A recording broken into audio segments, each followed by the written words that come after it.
When it comes to purchasing a watch, most people go with a sport watch, and when you're talking about a sport watch, most people will go with a dive watch. It is the #1 choice when it comes to purchasing a watch. Today we're going over 3 different watches from 3 different brands at 3 different price points. I'm gonna give you all the specs on each one and my thoughts on it. What's going on, guys? My name is Anthony and this is Watch With Me. Thank you all for clicking on this video. If you haven't done so already, go ahead and hit that subscribe button. We have hit 1,000 subscribers and I am very appreciative. Let's go for 2,000, and that starts with you hitting the button. First and foremost, before we even get into my list, of course, we're gonna talk about what's on my wrist, and that is my Rolex Submariner. Now, I know when it comes to Rolex stainless steel pieces, they are very, very hard to get. And in my opinion, they are a bit overvalued.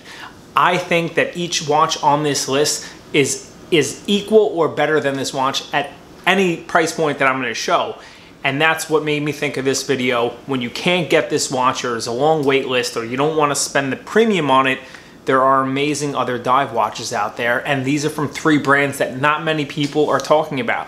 So first and foremost, we're gonna be talking about the Oris Aquis. So when it comes to Oris, I am a huge fan, especially over the last few years. I really think they're absolutely killing it for value. When it comes to what you get for the money, there's not many brands that are doing it better than Oris. The Oris Aquis in particular that we're talking about comes in under 40 millimeters, which is the sweet spot for my wrist. I am just under 6.5 inches in my wrist size. This watch is $2,000, but for $2,000, you're getting a beautiful ceramic bezel with a beautiful black lacquer dial with applied index markers, which really adds to the depth of the dial. You're getting a watch that is water resistant to up to 300 meters. I like that this watch has a date, but they put it at 6 o'clock, making it a much more symmetrical and clean dial. And again, this watch comes in under $2,500 and is available from under 40 millimeters all the way up to 44 millimeters, depending on your wrist size. You can get it in the black on black. You can get it with the black bezel with the kind of a dark blue dial.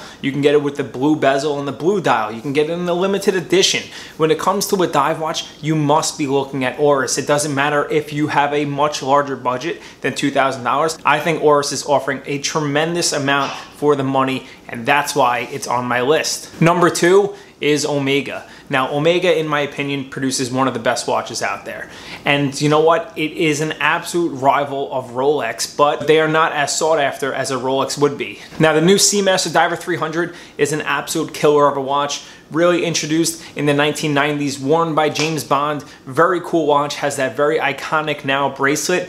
But the newer variation of it with a newer in-house movement and the new laser cut dial is spectacular. It comes in different dial variations, whether you want white, blue, or black.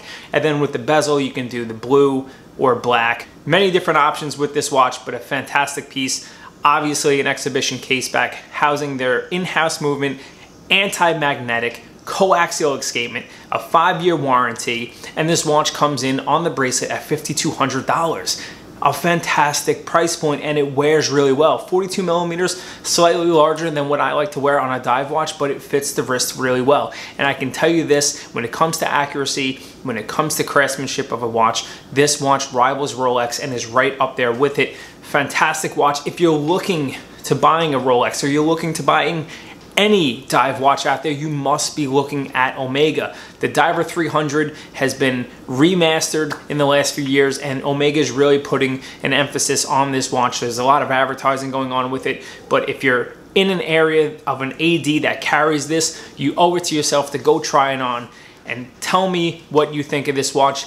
Leave a comment down below. What's your favorite dial variation? Is it the white with the black bezel, the black on black, or the blue on blue? My personal favorite of them all would probably be the blue on blue. And last but not least, we're talking about the OG of dive watches, and that is the Blancpain 50 Fathom. The 50 Fathom came out in 1953. It predates the Rolex Submariner, and it is the original dive watch with the rotating bezel. Blancpain in general is the oldest watch manufacturer still in existence today.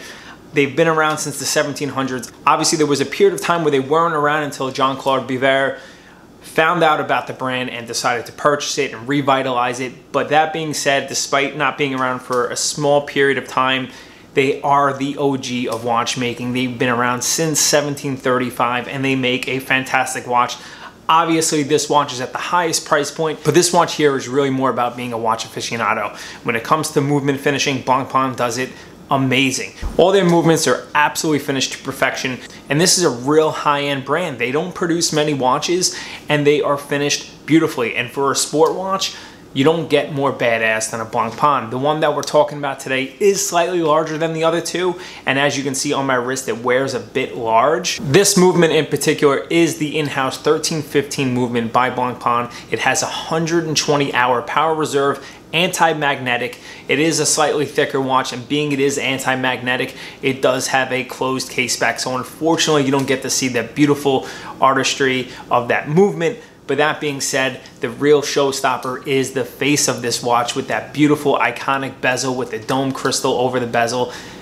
This watch isn't for everyone, but this is for a real watch collector that doesn't mind spending the premium for the history of the company and the craftsmanship of the watch. This is a real showstopper when it comes to watch collectors. It does wear large for my wrist. It wouldn't be my first choice, but if we are talking about dive watches at different price points, you have to talk about Blancpain. It is the OG of the diving watch game. As I said, this watch is 45 millimeters. They make some of the newer ones at a smaller size, more of a traditional case size with bezel. But when it comes to Blancpain, if you're gonna get a 50 Fathom, this is the one I think you should go with. That is my list of 3 different dive watches at 3 different price points. Let me know down below what is your favorite, or let me know down below as well what are 3 different brands and 3 different dive watches that you would recommend to a collector. But that is it, guys. I hope you enjoyed the video. I am back in my place in the city. It's nice to be back here. I think we're coming out of this whole self-isolation thing, and I'm excited to get back to reality. But nonetheless, I'm back in the city and it feels somewhat normal. I'm super excited. Stay tuned. I want to start uploading a bit more regularly at 2 videos a week.